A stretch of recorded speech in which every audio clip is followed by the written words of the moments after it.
Gareth and what he has to tell you. So I'll just introduce my colleague Rosie from Macmillan, who will do the introduction for Gareth. Thank you very much, Jenny, and thank you everyone for tuning in this afternoon. If you're having any difficulties with the sound, then please put us a message in the questions or the chat box to the right hand side of your screen, and I'll get through them and come back to you with possible solutions. I'm Rosie, the Associate Commissioning Editor for Study Skills at Macmillan International Higher Education, and it's a pleasure to be working with JS Group on this series of webinars. I'm delighted to introduce you today to Gareth Hughes from the University of Derby. Gareth, as some of you might know, has been working on the University Mental Health Charter and on various other projects with student minds, and I'm really excited to hear the tips and things that he's got to share with us this afternoon. We'll have some time at the end of today's session for questions, so if you've got any questions, thoughts, feedback on the session that you'd like to put to Gareth, then again please put those in the questions box and we'll get through as many as we can at the end of the session. I'll be putting a few questions to Gareth for the main part of today's session, and yeah, we'll start with this question then. So why is it sometimes difficult to feel motivated to do something that you want to do or know that you need to do, Gareth? Yeah, hi everyone. Sorry, I think a little glitch in my technology for a moment ago. Yeah, so great to be talking to all of you about this today. And I think all of us experience problems with motivation at some point or another. It's a thing that most students come across at some point during the course of their degree. And particularly, it can be frustrating when you actually know you want to do something, you want to engage with something, and yet you somehow can't quite bring yourself to sit down and actually do the piece of work. And I think there's a number of reasons as to why that sometimes happens. So let's just look at what some of those common barriers might be.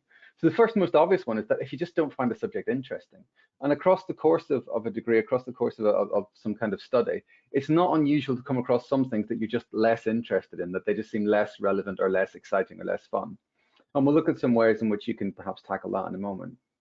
Then there's also the experience of negative emotions. If you're feeling very stressed or very highly emotionally aroused or very anxious, we know that that has a particular impact on the way your brain is functioning overall. And as a result of which, it can just be more difficult to focus and concentrate on what you're doing.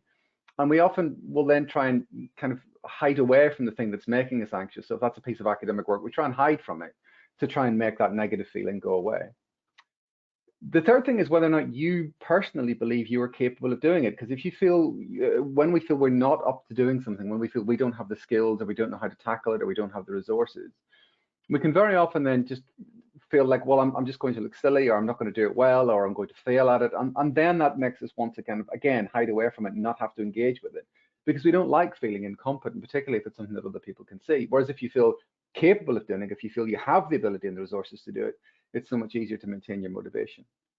Then one of the big things, of course, that many students have talked about over the course of the last years is environment and personal circumstances. If you're having to study in a shared space where you've got noise around you and it's much more difficult to focus, again, that'll be a less pleasurable, less fulfilling experience overall. And so your desire to actually want to sit down and do it will be disrupted. Routine and habit is one that I think we need to pay specific attention to, because it's very easy to really underestimate the impact that routine and habit has on motivation. And for many students, depending on what you're studying and how many hours a week you're studying, there might be long blocks of time which are unstructured unless you take control of them. And one of the things that we know that happens is if you don't take control of that, if you aren't active during those long blocks of time when you've not really got anything else to do, what happens is we become lethargic and we lose enthusiasm, we lose energy, and then it's much more difficult to haul ourselves back up and get ourselves to actually engage with a piece of academic work. Whereas if you have regular routines and habits that keep you busy and keep you active, getting yourself down to doing a piece of work is so much easier. And then the final thing is your well-being. And we know that, you know, if you're feeling stressed, as I said earlier on, but also if you have a cold or a flu, or you're feeling a bit isolated or lonely, all of these things have an impact on the way in which your brain works and the way in which your mind actually functions. And that impacts then on your learning and your ability to perform academically. So we'll have a look at all those things today and ways of trying to break through all of that. Thank you, Gareth. it can be difficult to stay motivated if you're not interested in or you're not enjoying a particular module or subject. So what advice do you have for students who find themselves in that position? Yeah, so we'll start with our first barrier that we talked about on the previous slide, which is finding a way to actually make it interesting, finding a way to get back into caring about the piece of work that you're actually doing. Because if you really are passionately engaged with a piece of work, if you think it's really important, if you're really enjoying it, if you're finding fulfillment in it, if you think there's an important argument in it, it's much easier to motivate yourself to sit down and do it. When it's something that you just think is boring and you're not really that bothered about it, much harder to actually then get yourself to sit down and do the piece of work. So actually doing a piece of work at the beginning, I normally say to students, do 3 things when you get an assignment set for you. First of all, be clear about what it is you're being asked to do. What's the question? What's the task that you're being set? How is it that your academic wants you to do that piece of work? And if you look at the marking brief that you're given, for instance, that will give you some very clear, very good clues as to exactly what it is your academic wants to see in the piece of work and how they therefore want you to go about doing it. But the third thing to ask yourself then is why? Why do I care about this piece of work? Why is it interesting? Why is it relevant? Why is it important? And to try and find some emotional connection to that piece of work, whether it's passion about the subject or it's frustration about the subject, or whether it's annoyance, or there's something about this that you'd like to use to change the world or make things better or explain to other people. Whatever it is, find your way into connecting to it emotionally, because once you're positively emotionally connected to the piece of work, then it's much more easy to drive. And this is about connecting to the content of the work, not about what grade do I get, because that can distract us. If you can let go of the grade for a little while, actually that will be really helpful, and focus instead on the content of what it is you've been asked to produce, and try to connect to that emotionally, because then that will drive you forward. Because the word motion is an emotion, because they come from the same Greek root word. It's our emotions that drive us forward. So try to engage with that if you possibly can. The other thing to think about then is to try and think about those things that actually do give you meaning and pleasure and that use your strength, and then to find a way to try and connect them to the piece of work that you're doing.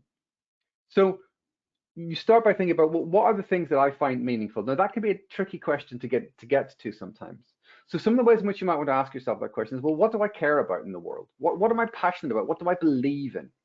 What lights me up inside? Well, think about those times when you feel excited by something. What is it that's exciting you? What's getting you going? What gets you engaged in that way? Or what is it that you'd like to change in the world? What are the things in the world you really want to change? And then you maybe make a little list of all of the things that come up, whether they're related to your academic work or not. Make a list of all of them. Then think about pleasure. What is it that gives you pleasure? Because it's different for different people. So what is it that you enjoy doing? Or when do you feel like you're happiest? What is it that you're doing when you feel like you're happiest? Or when do other people tell you you seem to be at your happiest and you seem to be enjoying yourself most, if you find that question difficult otherwise? Again, make a list of all of those things. And then think about what are your strengths. What are the things that you're good at? Now, some people find it difficult to talk about things that they're good at. So think about what do other people tell you? Or think about when you feel that you're most competent, when you feel really controlled and capable and that you're actually doing things. When you're feeling that, what are you doing? What's going on when you're doing that? What skills are you using when you're doing all of that? So if you make a list of all of those 3 things, what you can then do is use it to build a little Venn diagram for yourself. So here we have an example that we've done for a student already, their list of meaning, pleasure, and strengths. And what you might see is there are some things that appear in all 3 lists, although they're phrased slightly differently, because asking the different questions can make you think about it slightly differently. But if you then build a Venn diagram, you'll find that there are some things that are probably on all 3 lists. So for this student here, they're interested in nature, plants and ecology, traveling, being in other cultures, and painting. And then whatever's in the middle of that Venn diagram, those are the things you can follow towards your career. Because if you're living a career that has meaning and is pleasurable and is using your strengths, you'll be in a job that's fulfilling, that's fun, and that you feel you're really good at. And then think about with your academic piece of work, okay, is there any way I can tie it to things that are in the middle of this diagram? And if I can't, can I tie it to some of the other things that are in the Venn diagram to give me a way in, to give me a way of connecting with the piece of work, to make it more relevant to me personally? So I personally want to do this piece of work because I've found a connection through to it. Thank you, Gareth. Our habits and routines affect our motivation, and I think it's fair to say that some are more helpful than others, even if we don't kind of realise that at the time. How can students build a helpful routine that works for them? Yeah, and this can be quite a tricky thing, particularly if you've come from very regimented routines and structures before. So if you've come from school, let's say, or you've been working before and you've been going into work and working in a full-time job, and then you go to being a student where there are gaps in your day or there are gaps in your timetable. And it actually can be very easy to drift into a kind of lethargy where you're not motivated and you're not getting anything done. But as I said earlier, one of the things that we know is that, I mean, we think having nothing to do would be lovely. You know, it sounds fantastic. Imagine having absolutely nothing to do. Wouldn't that be lovely? But actually, as a species, we're not designed for that. So we're really not very good at it, which is why after a couple of weeks holiday, people even on holiday can start to get a little bit bored. We need to be active. We need to have stretch in our lives. We need to have something that helps push us along. And routine and habit help us to do that. It also makes us feel that we're in control of our lives. When we have routine and structure, we feel so much more in control of what we're doing because we're active, and then we get things done. And because we're getting things done, our motivation then stays high. So there are two things that I generally see from students at two either extremes when people are struggling with this. The first is what we call the unplanned timetable. Now, to be honest, I very rarely see this written down. In fact, it'd be odd to see it written down. But this is what students report to me. So we start the week off with a promise that I'm definitely going to do some work. I am absolutely going to do some work this week. Definitely. If I can just get myself to it, I'm going to do it. And then by late Monday evening, nothing's happened. The day seems to have drifted away. A bit of panic that it's not all working. Tuesday, feel dreadful that I haven't actually managed to start anything. So stay in bed and hide away and pretend that there's no work to do. Manage to get myself up, switch the computer screen on, stare at it, go into a trance, and eventually give up and put on Netflix. Up on Wednesday, into a lecture. I'm really definitely going to plan to do some work today. And then it kind of drifts away and doesn't happen. And then by Thursday, I'm asking around, hoping everyone's going to say, yeah, I haven't done any work either. But then that's not what they say. So then panic again, give up, just think you're not good enough. And by Friday, sleeping in, not going to the lectures, staring at your computer screen, and then talking to your family and friends about why you should give up, and eventually finishing the week soothing yourself with some satisfying videos on YouTube. Now, that is not unusual. I hear that a lot, and it's perfectly possible to pull out of that. And it is just a fact of the fact that the more we do nothing, the more we end up doing nothing. So if you can get yourself going, get yourself started with a bit of structure and a bit of routine, that will start to carry you through. You'll feel better. You'll have more energy as a result. You'll be more motivated, and then you'll become more and more productive as time goes on. The trick is not to go to the other extreme and trying to take overly control of it with what we call the overplanned timetable. And this is something I have seen written down, where students basically just try and pack every day with absolutely everything they can possibly think of doing, to the extent that there's actually no room in the day for them to breathe or eat.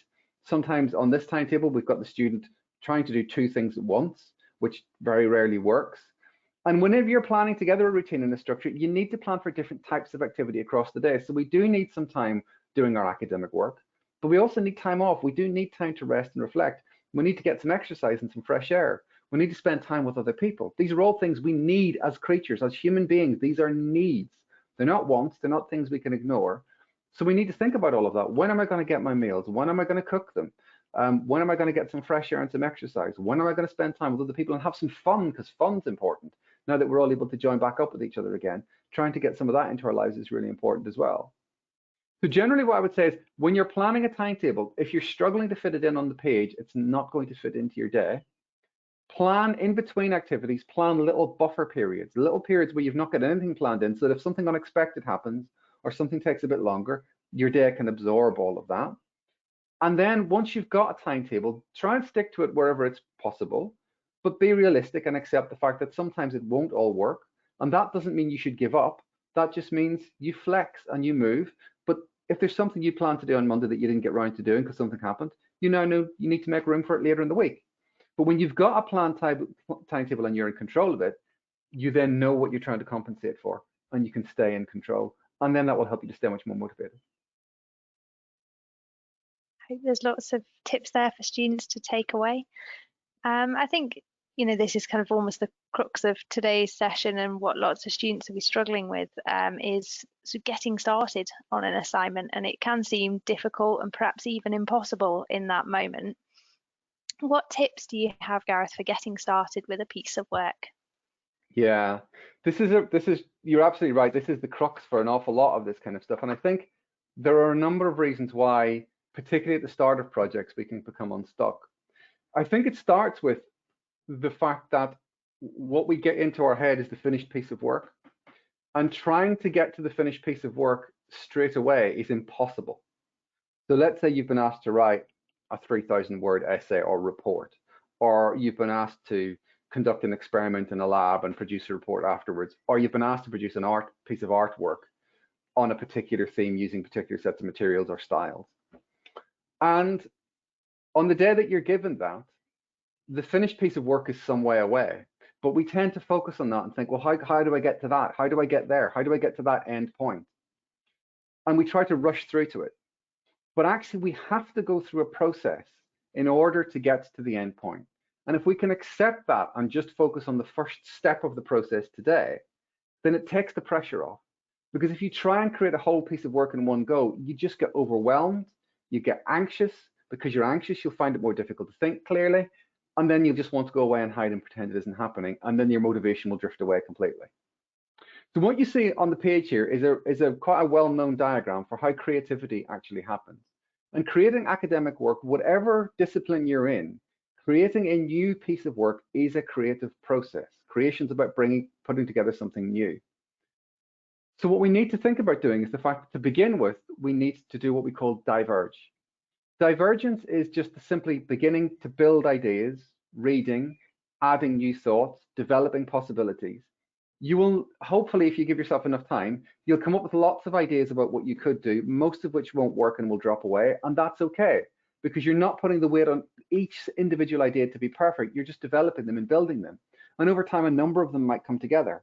And then you keep doing your reading and your research and building up your knowledge and building up your understanding. And eventually you'll come to a point where you can't really fit anymore in your head and you're not really sure what way to go. And you've got all of these ideas. And that's the point of maximum divergence. That's when the top triangle up here reaches its bottom point, where you've got that maximum divergence. And that's your brain saying to you, okay, now it's time to converge and to start bringing all of this together. And that's when you start then getting rid of the ideas you don't want and bringing things down into a point and deciding I don't need to read that paper, or I'm not going to use that research that I've read. I'm going to focus down on this piece here. And that's when you converge. The difficulty is when we try to go from the point of one triangle through to the point of the other without allowing ourselves the time and the space to actually create all of the things we need to do. So when you're getting going with a task, it's useful to just start thinking about just thinking. Just what do I know and understand about this topic? Remember, academic work takes place in your brain, not on the page or on the screen or on your keyboard. It's the thinking that creates the work. So just sit and think. And that means you can think about this on the bus, in a car, when you're out for a run. You don't have to be at your desk to do academic work. Then you can read and research and let the ideas build and generate in your head. You don't need to know straight away what you're going to do your piece of work about. You can build it. Then pull together some ideas. Well, what could I do? Maybe I could write it about this or this or this. And then you can just sort of test them out. Well, do you know enough about those things? And would you need to do a little bit more reading? Then that can kind of point you in the direction of the evidence that you need to go and look at. What more evidence do I need? What more reading do I need to do? Then you can develop that, build your understanding, build your knowledge, then think, okay, is there any other remaining gaps I need to fill in order to pull all of this together? Fill in all those research gaps, and then you can start to plan what you're actually going to do. Now, all of this is happening before you've come near even planning your piece of work. All of this is in the diverge triangle. Once you've then planned the assignment, then you can write your first draft. Now, the first draft is for you and you alone. Never show a first draft to anyone. Even if your tutor asks to see it, do a second draft, give them that, tell them it's your first draft. Because the first draft is just an opportunity for you to get your ideas down on paper. And if you give yourself permission to write a first draft like that, it takes all the pressure away of you having to try and get it right. What you write can be rubbish. It can make no sense in places. It doesn't matter, because it's just you starting to get your thoughts down, and then you can rework them. It's much easier to rework a draft that you've got there than it is to write on a blank page. And when you come back to it, you may find that actually there's more of it that's good than you first realized. And then you can rework it and reshape it. Draft, draft, draft. Writing is drafting. Those of us who write academic work and academic papers, people like myself, we draft sometimes dozens of times before we submit something so that it can build. And then we're not putting pressure on any one draft to be perfect. And then you will get to the piece of work at the end. But that's building the academic pieces of work. They build in iterations. They build step by step, bit by bit.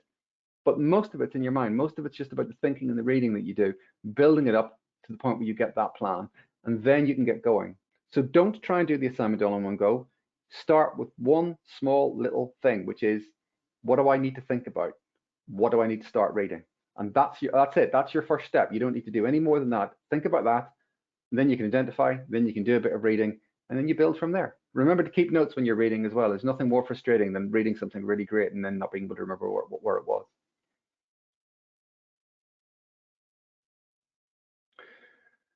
Now, when it comes to generating ideas, that's also a particularly creative piece of work.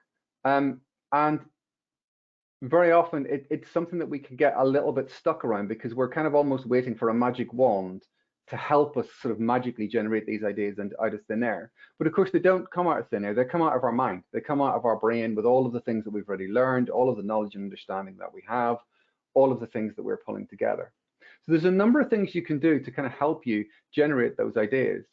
The first of all is about providing the right foundations. So because your creative ideas are coming out of your brain, one of the things that you need to do is actually look after your brain as a biological thing.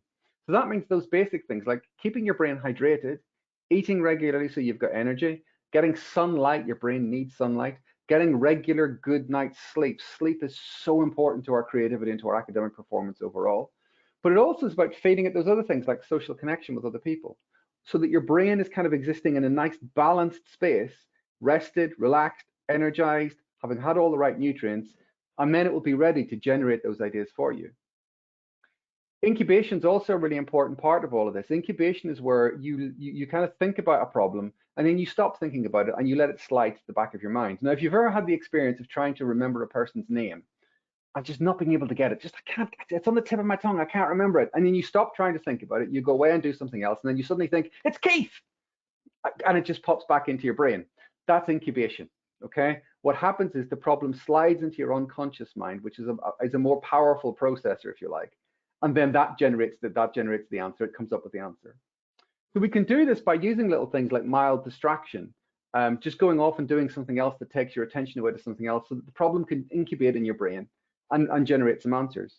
It's also why it's so important to use all of the time you've got on your academic piece of work so you can read and think and then stop thinking about it and give your brain lots of time to kind of incubate what you've been working on and generate new ideas. Now, using mild distraction is one of the key tasks that you can do to kind of help with that. So let me explain where this comes from. There's an experiment that was done by psychologists using Lego bricks, different colors of Lego brick. And what they did was they got kind of 3 groups of participants. And the first lot, they said, just sit in front of, well, actually, so the first thing they did was they got people to come up with all the different ways in which they could use a house brick. This was the first task. And people come up with things like, well, you can use it as a doorstop or a paperweight or whatever. So they were just trying to generate lots of creative ideas about how you could use a brick. Then they were split into 3 groups. The first group were told to sit in front of a pile of Lego bricks and not do anything for a few minutes. The next group were told to arrange the Lego bricks into different colors. And the third group were told to build a house using the Lego bricks. And after that, all of them were brought back in front of the house brick, and the experimenter said, okay, now come up with more ways of using this house brick that you haven't come up with before. And one group was considerably more creative than the other 2. I wonder if you can guess which one it is. It was actually the group that were asked to arrange the Lego bricks into different colors, because that was just mildly distracting. That allowed the problem to slip back into the brain so it could be incubated. And then ideas were being generated in the background so that when they came back to the problem again, they had more ideas. The people who just had to sit in front of the Lego bricks, they weren't distracted enough. They were still thinking about the problem in the front of their mind. Those who were building a house, that was too demanding a task, actually. That wiped out all the focus on the problem completely. So mild distraction can work. Now, you can do this, not for me, I move washing around the house. That's the thing I find mildly distracting. I can do it without thinking about it too much. And then when I come back to the problem, I find I have a whole load of new ideas that I didn't have before. But sometimes people find doodling can help, or other things like that just slightly take your mind off the task, but aren't too mentally demanding. The other thing, you can sometimes do things in an unusual way. So the Dutch experimenters did this by getting people to make sandwiches in an unusual way, but you can do it by making your cup of coffee the wrong way around. So pour the hot water in, then put the coffee in. And what you're doing is you're stimulating your mind with something novel. When our mind comes across something that's unusual, it jolts into oh, this is new, this is novel. And then that puts it into a mind state where it's more able to generate creative ideas. There's a very long history of people going for a walk in order to aid creativity. There's something about the way in which we move and the way in which we walk, that kind of lateral movement, that just stimulates the brain and helps us to come up with more ideas, to make new connections and to find our way through things. And it also, because it changes your breathing and you're getting sunlight and some fresh air and you're getting some exercise, helps to bring down any of the stress levels you might be experiencing as well, which again clears your brain, making it more possible for you to come up with those ideas. And then the final thing that's really important is when you get a new idea, you've got to be very, very gentle with it. All new ideas have problems. Whenever any new idea that you look at, you could dismiss and go, no, that's rubbish, look at this is wrong. It's true for all new ideas. But if you let them grow and develop and build, then they can acquire strength. And then you can address the weaknesses in them and you can build them up and add them to other ideas. And before you know where you are, you've got your whole piece of work planned. So if you have a new idea for what you could do, don't be critical about it straight away. Let it build in your mind, write it down, plan out what's good about it, think about what's positive and how it could work before you start critiquing it. Otherwise, you'll just squash all of your new ideas flat straight away, and then you'll never be able to come up with anything that actually gets you anywhere because you're stamping down on your new ideas before you get a chance to think about them. Thank you, Gareth. Lots of practical tips there for students to take forward. In Be Well, Learn Well, you talk about perfectionism being the enemy of ambition. How can students take control of perfectionism and strike a balance between ambitious and achievable goals? Yeah, I mean, it's really good to be ambitious. There's nothing wrong with being ambitious. There's nothing wrong with wanting to change the world. If you want to change the world, I mean, God knows it needs changing. Go and do it. Absolutely. Be as ambitious as you possibly want. But it's important to focus it on those things that really matter. It's important to focus them on those intrinsic goals rather than, wanting to impress people, for instance, because that can be a little bit of a trap. I'll tell I think I've got just a little bit of a story about this one. Alexander Fleming, who discovered penicillin, and it's lucky for us that he wasn't a perfectionist because, he set up his experiment in his lab, came back in after the weekend and discovered the whole experiment had gone wrong because this fungus had got in and killed the bacteria that he was trying to grow. And if he'd been a perfectionist, he would have thrown it in the bin, gone home, buried his head under the pillow and said, I'm a rubbish scientist, I don't know why I ever tried. But because he wasn't a perfectionist, what he did instead was he looked at the bacteria and at the mold and went, oh, that's interesting, what's going on there? And as a result of which he discovered penicillin and saved millions of lives. The point about academia is not to try and be perfect. Perfect is dull, it's boring. It's like those paintings that look like photographs. They're really accurate renderings of life, but they're very boring as a painting. What we're looking for is brilliance. It's things that are interesting. It's things that are unusual. It's things that are insightful. It's not about perfect. You can let go of perfect. Let go of trying to be perfect. That's not where the interesting work is. Now, some of this is about thinking about what happens when things go wrong. Now, when we all have a setback, we all will have an emotional response first. That's the first thing that happens to all of us. So you might be disappointed or angry or upset, and that's perfectly okay. There's nothing wrong with you having an emotional response to things. If you feel angry, if you feel upset, that's absolutely fine. Nothing wrong with that at all. Give yourself a bit of time and space to just absorb that and look after yourself and to let all of that be okay. But then it's important to think about what you do next, because there are a number of responses that can be unhelpful and there are responses that you can take up at that point that are helpful. So the first response we sometimes see is that after that emotional response, sometimes students go into what we call paralysis.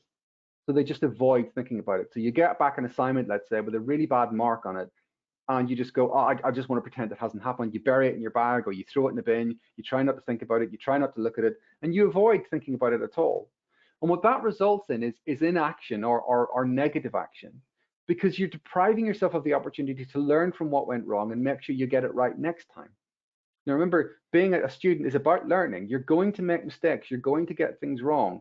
You're going to misjudge things on assignments. There's nothing wrong with that. That's okay, as long as you learn from it. And academics often tell us that the students who do best at the end of their third year are those students who have got assignments wrong during the course of their studies and then learned from it and grown and developed as a result. So don't worry about getting things wrong. We all make mistakes, even those of us who've been doing research for a very long time. The second route you might go down is analysis. Now, the first thing you might do is that you might start thinking about it. Now, that thinking might be kind of self-blame, that kind of rumination that we go into, or ruminating about your tutor. Oh, my tutor just doesn't like me. They failed me. I'm never going to get on because they don't like me. Or I'm just rubbish. Why does this always happen to me? Or you go into what we call rumination. And rumination is where we're packing together lots of negative things and we're going round and round a negative spiral not really looking for solutions, just kind of ruminating and wallowing in the awfulness that's happened to us. You know, this is exactly the sort of thing that always happens to me. This is why I don't have a girlfriend, blah, blah, blah, blah, blah. And what that then again leads to is inaction or negative action. You don't really learn anything from it. You don't do anything positive towards your learning. You just sit and think about how rubbish you are or how rubbish your lecturers are. The alternative is that we go into what we call positive critique, where you look at it and you go, okay, I'm really upset that this happened. I'm really angry that this happened. I really wish it hadn't done. But what can I learn to make sure I'm not in this situation again in the future? And then you look at your feedback, you re-look at the piece of work, you try and pick it out of it. Maybe you have a conversation with your lecturer or with your peers or with a study skills mentor. You use the resources that are around you.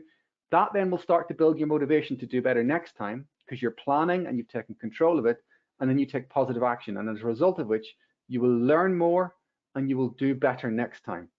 And what can happen is you can end up being grateful for the initial setback, because it means you get even better grades, you learn even more, you perform better, and you feel better about life as a student generally, because you've learned from the setback that happened. And if you can let go of perfectionism and focus on just learning from your mistakes and learning as a student, and that's what you're there for, then overall, you'll have a much better time as a student and you'll perform better academically as well. Thank you, Gareth. And on a closing note, for many students and into graduates and people who are in the working world already, the future can feel uncertain and daunting. How can students prepare for that transition and sort of build up their confidence for it? Yeah, so the picture you've got in front of you is a guy called Philip Petit, who walked on a tightrope between the two towers of the World Trade Center. And whenever students talk to me about how they envisage their future career and life being after university, this is the picture that comes into my head, because that's what it sounds like. That's when students are talking about it, it's like, I have to get everything right in my entire life, otherwise I'm doomed. If I ever make a mistake, I'm just going to plummet to my doom. There is no escape. And if the world was like that and your life was like that, that's an incredibly scary place to be. But the reality is, it isn't. That's not how the world works. And I know many of you have been told that you need to plan your careers in a straight line, and you need to know exactly what it is you're going to be doing for the next 50 years, and you need to have a plan that's going to tell you exactly how you're going to get there. But that is utter nonsense. Please let go of it. Let go of the idea that that's how the future is going to be. If the last 2 years have taught us anything, it's that the future is unpredictable. Now, we can either be scared of that and pretend to ourselves that we can control it by putting together all of these plans, or we can embrace it. And actually, if we embrace it, it's much more freeing. And what you can do then is you can engage with something that we call planned happenstance. Now, if you go back and think about the meaning, pleasure, strength Venn diagram that I showed you at the early on in the presentation, and you think about those things that give you meaning, that give you pleasure, and the strengths you have or the strengths you would like to build up. If you focus on all of those things and you continue to look for ways to learn and grow and development, and you look for opportunities to learn and to build up your skill set, to build up the things that you care about and are passionate about, to really know and understand what it is that you enjoy, and then be open to opportunity, to look out for it. So make connections with other people who like things that you like, who have the same passions that you have, so you're part of those communities.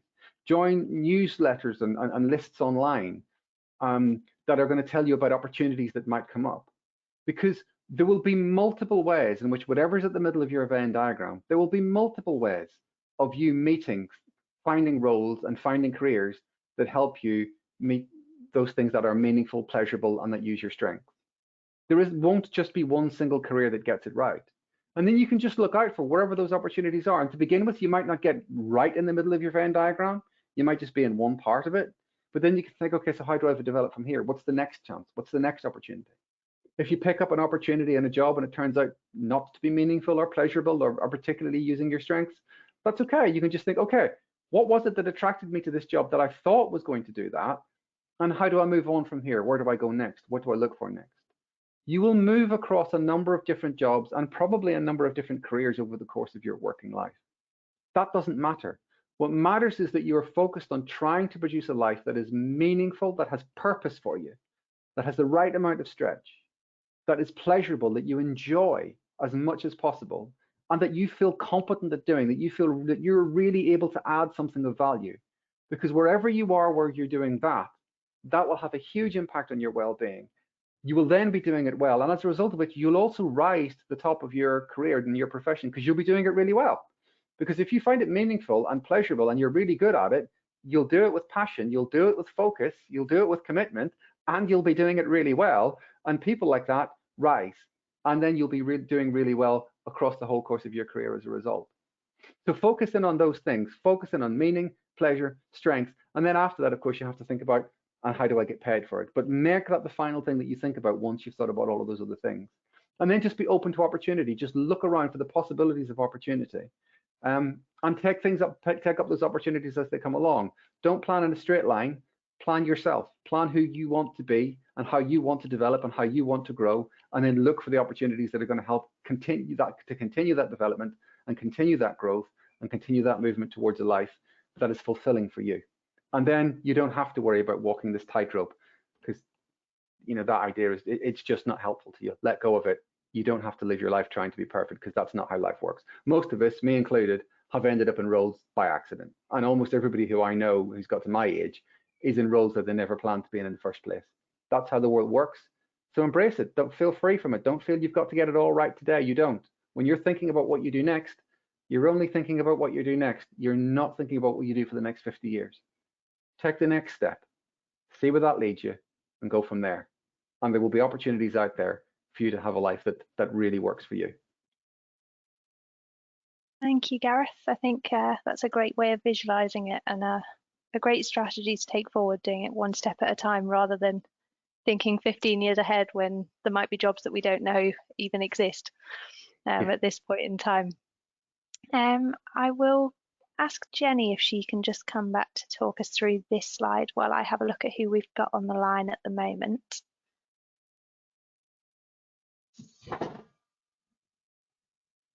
Hello again, everyone. So we have a competition that we've been running on the side. So all attendees that are on the call now are entered into it, and Rosie is just whizzing through all the names to pick out a winner. So when she shouts out your name, hopefully it's you, then if you just send Rosie your address details, and you will receive a free copy of Gareth's book, Be Well and Learn Well. Thank you, Jenny. Rosie? We are good. So we have Manisha Moose and Irene Hogan, and I will get in touch with each of you after the webinar today to sort out your address and sending it out. Gareth, if you could pop the next slide up while we've got the Q&A, and I will see if we've got some questions coming through. So we've got one from Ali to start us off, actually. Is convergent thinking problem solving? And if so, what sorts of routines build this kind of thinking? So convergent and divergent thinking go together. So divergent thinking is where you're generating possible solutions, and convergent thinking is where you're identifying which one is likely to work best. So you go through a different process. So the divergent thinking bit is all the stuff I talked about in terms of creativity earlier, where you're trying to generate ideas and try and come up with different ways of looking at things and seeing things in wider perspective by letting your brain incubate it and distracting and going for walks and all of those kinds of things. In terms of convergent thinking, when you're actually trying to bring all of this down, there's a number of ways in which you can do it. You can mind map out everything that you've got and then test it for strengths, or you can just write out, different lists, or work with pictures. The other thing you can do also is you can test ideas out on other people. You can have conversations and debates and test out the different ideas that you're using to try and work down. And what you're looking for are the strengths and weaknesses of each of the ideas that you've got, and also to see if you can bring some of them together, because sometimes the solution is to combine ideas rather than trying to pursue one or the other. So it's trying to continue to be flexible in your thinking as you're converging and coming down to that solution that you're going to try and settle on as your one point. But divergence is the beginning bit, is about the coming up with possible solutions, and converging then is deciding which one you're going to go for. But again, convergence is also a process. You don't rush that. If you can, you go through a process of paring down, merging things together, and trying to come up with something in one way like that.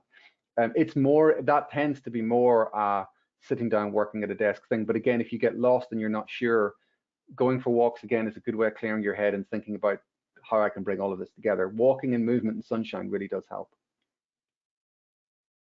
Thank you, Gareth. I hope that answers your question, Ali. And if others have questions, then please do put them in the question box so I can see them and put them to Gareth. While we're waiting for some of the questions to come through, Gareth, I wonder if you could give us your answers to the questions that we had up at the very beginning. So what helps you to get work done when you're not feeling motivated? One of the things I would say about that is it moves. That's the other thing, is that when you might find at some point some things work for you and then they stop working because your brain gets used to them. So we have to kind of constantly surprise our brain sometimes. So it's different things at different times. I mean, I very much do try and find the emotional connection to whatever it is that I'm doing. I try and find something in it that drives me, and I'm looking for the bit of creativity in it, because that's the thing that interests me most often, is to, you know, what's the thing that's going to be really interesting and going to suck me in, that's going to stretch me in some way, and that I think is valuable, that's going to be useful to other people. I tend to really only take on work that I think has meaning in it anyway, so that helps generally. So, you know, things like, you know, writing the book for students and stuff, it was easy to sit down and do it because I cared about it. It's a thing I'm passionate about. So taking on pieces of work that I care about really helps. And then other things can help as well. You know, going outside, going for walks. I get up and walk away from my desk a lot because I find the screen is hypnotic and it can suck you into a trance. And then you're just staring at the screen, not doing anything, or getting tempted to go on the internet or social media. So walking away from the desk is really important.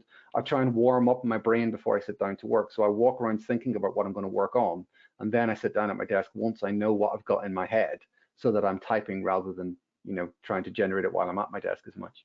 And music can quite often help me just kind of jolt my brain a little bit. Yeah. Thank you, Gareth. We've got a question from Katie here saying, if you're feeling particularly unmotivated, is it better to stop trying for a day or two and to put it aside, or to try and push through it? Yeah, it really depends. And I guess part of it's about thinking about, why is it that you're not motivated to do this piece of work? What is it about the work that you're doing that means you're not motivated, and trying to identify what that is, and that might give you your answer. If it's that you're just really not interested in this piece of work, then actually trying to engage with it and find those, rather than trying to do the piece of work, stepping back and thinking, right, how can I find an emotional connection to it? And spending your time on that day doing that, trying to find a way into caring about the piece of work and actually wanting to do it, can make a difference. If it's that, you know, you're just overwhelmed and exhausted because you've been doing lots of other pieces of work, then actually, yeah, sometimes but again, I would be careful about what you're doing. If you just go and veg out in front of Netflix, flicking through stuff you're not even sure you want to watch, that's not going to be particularly helpful. But if you say to yourself, you know what, I'm exhausted, I need a break, and I'm going to be really careful with myself today, and I'm going to eat well, and I'm going to get some fresh air and a bit of exercise, and I'm going to see some of my friends, I'm going to have an early night and get a good night's sleep, and then I'm going to come back to work tomorrow, then that could be a way which actually does then give you back the energy to be motivated, because we need a bit of energy to be motivated. So it kind of depends why you're not feeling motivated, really. You may need to build up to doing the piece of work. If you've been feeling really lethargic for a while, it may be better to focus on getting yourself more active and more energetic before you try and think about the piece of academic work. So again, go and do a bit of exercise, try and eat something healthily. Even if the exercise, by the way, doesn't have to be going to the gym, just go for a walk, go and get some fresh air, get yourself moving, get yourself out of the rut of sitting around not doing anything, if that's where you are. That can be a really helpful thing. So it depends on your circumstance, but start by looking at, why is it that I'm not motivated? And if you're still struggling, don't be afraid of contacting your student services department if you're in a university, and you know, speaking to a counselor or somebody to help you figure out what's going on with your motivation, because that might be what you need to help you get there. Thank you, Gareth. We've got a comment from Liz saying, great webinar. Any tips on prioritizing different activities when planning a balanced schedule? It can be overwhelming at times. Yeah, it absolutely can be overwhelming. And I guess one of the things is to say that none of us gets the perfect balance all of the time. You know, you'll get a perfect balance for a few minutes, and then life alters and changes and moves. So don't put the pressure on yourself to get it absolutely right. If you're feeling overwhelmed by the amount that you have in your timetable and in your kind of your daily time, it's probably best to kind of think about what is possible for you to take out while still maintaining some kind of balance. And I would think about three things. Well, four things. I would think about your academic stuff, absolutely. what are you going to do for yourself physically today? What are you going to do that's going to help you physically? So whether that's about eating well or getting exercise or planning for a good night's sleep or whatever that is. What are you going to do for yourself socially today? Where are you going to contact with somebody or with a community or be part of something social to give you, because your brain needs that as well. And where am I going to do something that's nice for me psychologically, that's going to make me have fun or feel happy or feel engaged or feel motivated or whatever that is. And if you're managing to do some of that across the day, and it doesn't have to be huge things. You know, I mentioned listening to music earlier on. There's some good research that listening to music you like for 15 minutes a day can boost your well-being. You know, being around trees for around nature generally for 20 minutes to half an hour a day has a boost, will boost your well-being. Being in sunlight for 20 to 30 minutes a day will boost your sunlight. You don't have to do huge amounts on each of these things necessarily. Look at what's realistic in your life and try and make it as balanced as you can with the reality of what you're working with. So I mean, you might be a parent with children that you're caring for as well. You know, that reality has to be worked with. Just try and make it as balanced as possible, and don't put too much pressure on yourself to be able to do things that don't fit into the day. So try and also be ruthless about those things that actually aren't adding value and aren't being helpful to you, and that you're putting in because you feel you should do them rather than because they're actually needed. Thank you, Gareth. I think that's a really good point about things that you need to do and cutting out the things that you are putting in because you think you should be doing them. We've got a question about, so what can you do when you're just not motivated for anything and you're feeling unmotivated in general? There's nothing you want to do, there's nothing that you enjoy in that moment. What advice would you have for students in that situation? So what I would say is two things. One, small steps. Okay, if you've got to that point, trying to overhaul everything all in one go is not going to be possible. So trying to get yourself motivated for everything isn't going to be possible. Very often when we get into that kind of low mood that you're talking about, it kind of self-sustains you. So what it wants to do is it wants to keep you in that low, demotivated place, because the more demotivated you feel, the lower you feel, the more powerful it is. It almost works like a parasite that's kind of controlling your behavior to make itself more powerful. So it's about pushing back on that step by step. So trying to identify maybe if something that you're not particularly motivated and don't think you'll enjoy, but the least worst option. Look at the one that's most easy for you to engage with and do, whatever that thing is going to be, whether it's connecting with other friends or, you know, going and doing something that might be a little bit fun, even if it's not a lot of fun. And doing something to just start to build up positive emotion in your day and a bit of routine in your a routine and structure in your day, step by step, little steps to begin with. And I would also suggest that if you are in that place and you're struggling to take those little steps, please do go and contact your student services department, because they will be able to help you work your way through where you are now back into that more positive emotional state. I would say, given what we're all coming out of, not at all a surprise that many students are finding themselves feeling exactly as you're feeling right now. We're hearing it right across the country from many different students, but it won't stay like this. It will change, and small little things can build over time to make a quite significant improvement. You will not always feel like this. Your motivation will come back step by step, and then use the support that's around you to help you get there. Don't be afraid of going and accessing that support, because that's what it's there for. That's why people like me exist in the roles that we have. It's just to help students who are in the position that you are, and then you will come out of it. You will absolutely come out of it, and you will find your motivation again, and then you'll be able to move forward. Thank you, Gareth. I hope that's encouraged the person that had posed that question in our chat today.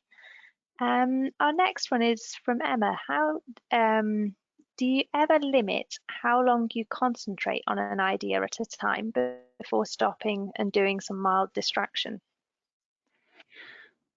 No, generally it's about, so there's a thing called flow, which is a creative state. And when you're in flow, it's kind of that peak creativity where you're just generating lots of ideas and you're thinking it through and you're quite excited about it and you can feel the rush of it and you're making lots of other contacts with other memories. And when that dries up and I get stuck and I go, right, I'm not quite sure what to do next, that's when I stop thinking about it. So it's not about timing it specifically, because it'll move around depending on what the idea is and what day it is and how I'm feeling. So I would say when the idea is working and it's generating and you're getting it and it's all coming forward, keep working with it like that. And then when you get stuck and when you dry up, which will naturally happen, that's when you then take a break and go off and use mild distraction and let the idea incubate in your brain for a while. I think trying to set time limits to it is a kind of an artificial thing. I can understand exactly why you want to do it, because it makes sense to kind of think about it in that way. But we need to kind of, it's like riding the waves. If you were surfing, you just have to go with the waves where they are at that time. And when then they run out, when your brain stops coming up with new stuff, or it stops being quite as exciting as it was when you first had the idea, that's when you then leave it alone and go away and do something else, and then come back and see what your brain's produced in the meantime. Thank you, Gareth. We've got a question here from someone who's working full time and asking how you can stay motivated. They've got lots of change at work that's taking up lots of time, running a house, looking after children, everything that comes with that, and feeling like there's not enough hours in the day to do it all. Yeah. What advice do you have there? Yeah, that is difficult, and let's not pretend. First of all, let's just accept that it is difficult and take the pressure off yourself. The expectation that you should be able to do it all perfectly, that you, or that that balls aren't going to get dropped, because trying to do all of that, that's tough. That's a tough ask. That's not to say it can't be done, and that it won't be done. And there are lots of students in your circumstance who do manage to do it. But take pressure off yourself wherever you can. It's okay if you cut some corners. Yeah, it's okay if you don't give quite the amount of time to something that you might sometimes think that you should give. The word should is really dangerous in this circumstance. There are no shoulds here. There is what works. Yeah, and if you're still on your course after this academic year, studying full time, working full time, and looking after children, then you're doing a really good job. Okay, so it's about taking off pressure wherever you can. Look for small opportunities for rest, even mini breaks that take a minute or two can be really powerful if you deliberately think of them as breaks. So taking a moment or two to just rest, relax, close your eyes, do some deep breathing, re-energize yourself, and coming back to it can really help power you through the day. Look for those opportunities to kind of rest, and do those other things that are nourishing. So if you can try and stay with a reasonably healthy diet, if you can get a bit of fresh air and exercise, that will actually really help. So it's just about looking at where you can get marginal gains to things that will help you with your well-being, so that you feel less stressed and less overwhelmed. Because when we're overwhelmed, our motivation does go. That's just one of the things that happens, because the point about being overwhelmed and being stressed is that you're supposed to be running away from something that's dangerous. And obviously in your circumstance, that's unhelpful.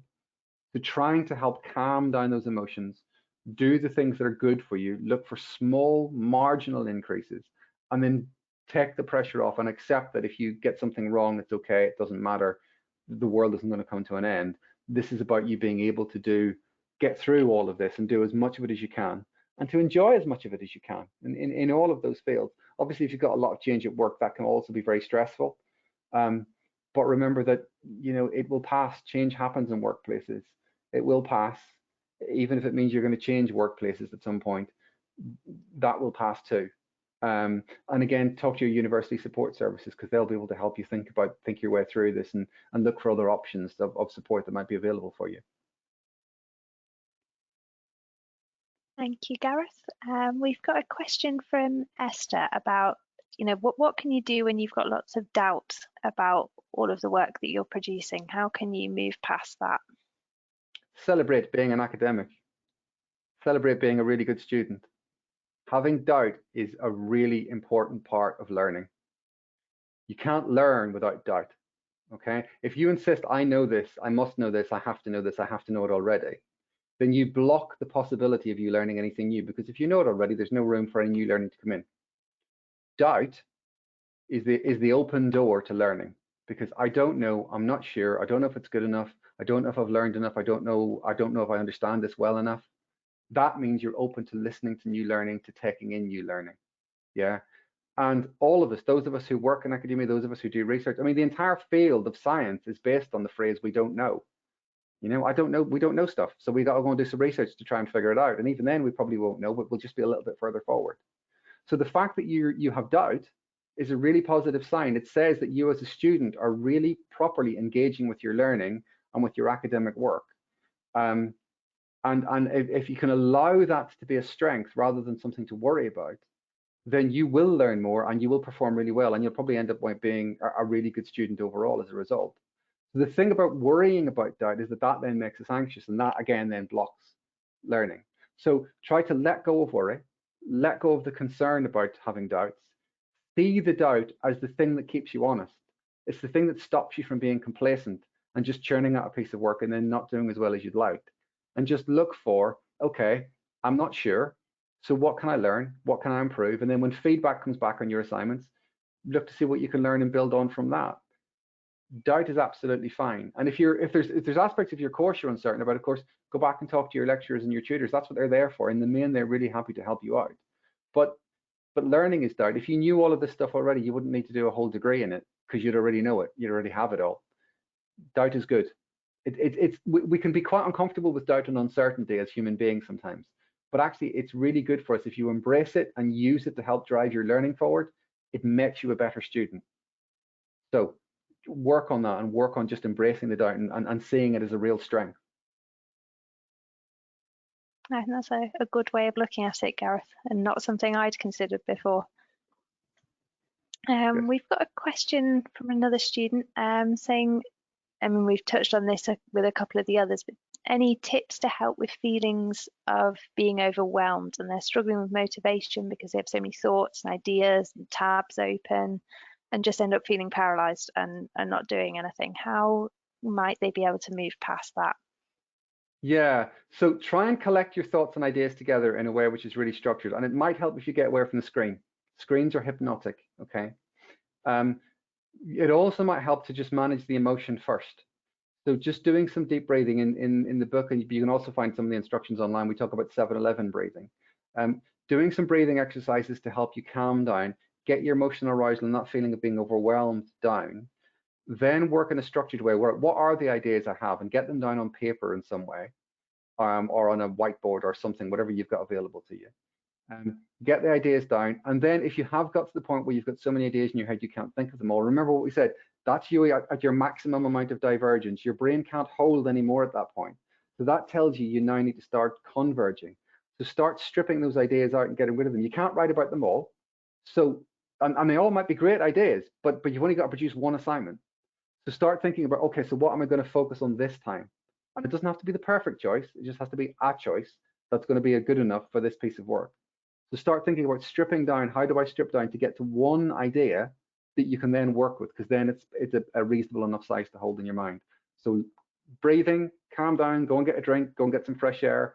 Whatever it is that helps you. Music can help bring our moods down. Whatever it is that helps to bring the emotional arousal down for you.